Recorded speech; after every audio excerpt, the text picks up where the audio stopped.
नमस्कार बच्चों, वेदा क्लासेस में आपका बहुत बहुत स्वागत है। आज हम सुनने वाले हैं मुंशी प्रेमचंद की अमर कहानी नमक का दारोगा। बच्चों, इस कहानी में आदर्श और व्यवहारिकता दोनों का मेल है। यह कहानी धन के ऊपर धर्म की जीत की कहानी है, अर्थात कहानी के अंत में सत्य की जीत होती है। मुंशी प्रेमचंद ऐसा मानते हैं कि ईमानदार आदमी जीवन के युद्ध में निहत्था और अकेला पड़ जाता है। क्या आपको नहीं लगता है कि यह सत्य है? हम सभी ने इसको कभी न कभी भोगा है। जीवन की यह सच्चाई हमें कभी कभी घोर निराशा में डाल देती है और लोगों पर से हमारा विश्वास उठने लगता है। लेकिन मुंशी प्रेमचंद का दृष्टिकोण आशावादी था। इस कहानी के माध्यम से उन्होंने हमें बताया है कि सत्य परेशान हो सकता है लेकिन पराजित नहीं हो सकता है। तो चलिए कहानी शुरू करते हैं। बात उस समय की है जब हमारा देश गुलाम था, यानी कि हमारे देश पर अंग्रेजों का शासन था। उसी समय नमक का नया नया डिपार्टमेंट बना था। नमक को खरीदने एवं बेचने का कानून बहुत कठोर बना दिया गया, जिसके कारण लोग नमक का चोरी छिपे व्यापार करने लगे। नमक की कालाबाजारी अपने चरम पर थी और इन सब के बीच में सबसे अधिक मज़े में थे नमक विभाग के कर्मचारी, क्योंकि वे लोग घूस ले लेकर अच्छे खासे बागड़ बिल्ले हो गए थे। नमक विभाग में नौकरी करने के लिए बड़े बड़े लोगों का दिल ललचाता था, क्योंकि नमक के विभाग में ऊपरी आमदनी के अवसर बहुत थे। उस समय पढ़ाई का यह हाल था कि लोग लैला मजनू, शीरी फरहाद और यूसुफ जुलेखा की प्रेम कथाएं पढ़कर बड़े बड़े पदों पर आसीन हो जाया करते थे। मुंशी वंशीधर भी इसी पढ़ाई को पढ़कर रोजगार की खोज में निकल पड़े। उनकी घर की आर्थिक दशा खराब थी। उनके पिताजी एक अनुभवी पुरुष थे। उन्हें समझाने लगे कि अरे बेटा वंशीधर, मासिक वेतन तो पूर्णमासी का चांद है जो महीने में एक बार निकलता है। ऊपरी आय ईश्वर देता है, इसीलिए इसमें बरकत होती है। काम वहाँ ढूंढना जहाँ पर ऊपरी आय हो। उन्होंने एक बात और बताया कि घूस लेते समय जो आदमी गरज वाला हो, मतलब कि मजबूर हो, उसके साथ कठोरता बरतने में लाभ ही लाभ है। लेकिन जो आदमी गरज वाला नहीं होता है, उसे कठिनाई से बस में किया जा सकता है। उस समय वंशीधर ने अपने पिता से कुछ भी नहीं कहा और आशीर्वाद लेकर नौकरी की तलाश में निकल पड़े।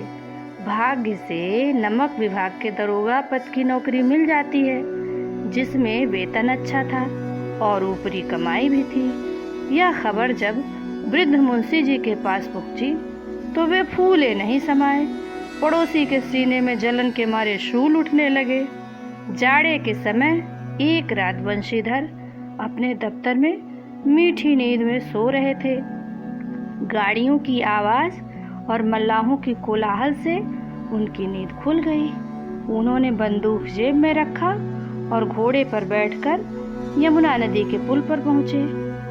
तब क्या हुआ, वहाँ उन्होंने देखा कि गाड़ियों की एक लंबी कतार पुल पार कर रही थी। फिर तो गुस्से में पूछा, किसकी गाड़ियाँ हैं? जवाब मिला, पंडित अलोपीदीन की। अब वंशीधर का माथा ठनका, क्योंकि पंडित अलोपीदीन वहाँ के बहुत बड़े नामी आदमी थे। उनका बहुत बड़ा कारोबार था। वंशीधर ने जब गाड़ियों की जांच की तो पता चला कि गाड़ियों में नमक छिपा कर ले जा रहा था, यानी कि नमक की स्मगलिंग हो रही थी। उन्होंने गाड़ियाँ रोक ली। यह बात जब पंडित अलोपीदीन को पता चली तो उन्हें कोई विशेष फर्क नहीं पड़ा, क्योंकि उन्हें धन की शक्ति पर अखंड विश्वास था। पंडित जी धन के साथ बातों के भी जादूगर थे। वे वंशीधर पर दोनों जाल एक साथ फेंकने लगे, पर सब बेकार। पंडित जी का मानना था कि न्याय और नीति सब लक्ष्मी के खिलौने हैं, परंतु उन्होंने धर्म को धन का ऐसा अनादर करते पहली बार देखा था। पंडित जी ने रिश्वत देकर गाड़ियों को छोड़ने के लिए कहा, लेकिन उनका पाशा उल्टा पड़ गया। मतलब कि वंशीधर ने उन्हें गिरफ्तार करने का हुक्म दे दिया। रिश्वत की रकम 1000 से बढ़ाकर 40,000 कर दी गई, लेकिन वंशीधर टस से मस नहीं हुए। उस समय 40,000 आज के 40 लाख के बराबर रहे होंगे। अलोपी दीन को गिरफ्तार कर लिया गया।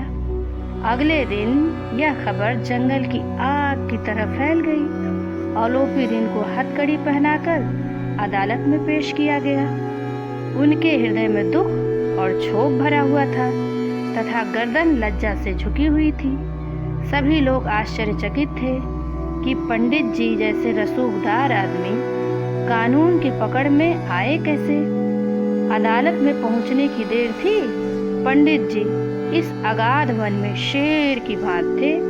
वहाँ के अधिकारी से लेकर अर्दली चपरासी सभी पंडित जी के बिना माल के गुलाम थे। वंशीधर के पास केवल सत्य का बल था। न्याय की अदालत में सिर्फ और सिर्फ अन्याय का पक्ष लिया गया। मुकदमा जल्दी समाप्त हो गया। पंडित अलोपी दीन को इज्जत के साथ बरी कर दिया गया। वंशीधर को उनके उदंडता के लिए फटकार लगाई गई, क्योंकि अदालत के अनुसार उन्होंने पंडित अलोपी दीन जैसे सज्जन व्यक्ति को कष्ट पहुंचाया था, उनकी मान मर्यादा धूमिल किया था। पंडित अलोपी दीन मुस्कुराते हुए कोर्ट के बाहर निकले। रुपए बांटे गए।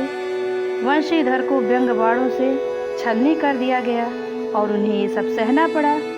1 सप्ताह के अंदर कर्तव्य निष्ठा का यह दंड मिला कि उन्हें नौकरी से निकाल दिया गया। पराजित होकर वे शोक और खेद से व्यथित होकर घर की ओर चले। घर पर पिताजी ने बहुत खरी खोटी सुनाई। वृद्ध माता को भी बहुत दुख हुआ, क्योंकि उनका तीर्थाटन करने का सपना टूट चुका था। पत्नी ने तो सीधे मुंह बात तक नहीं किया। 1 सप्ताह बीत गया।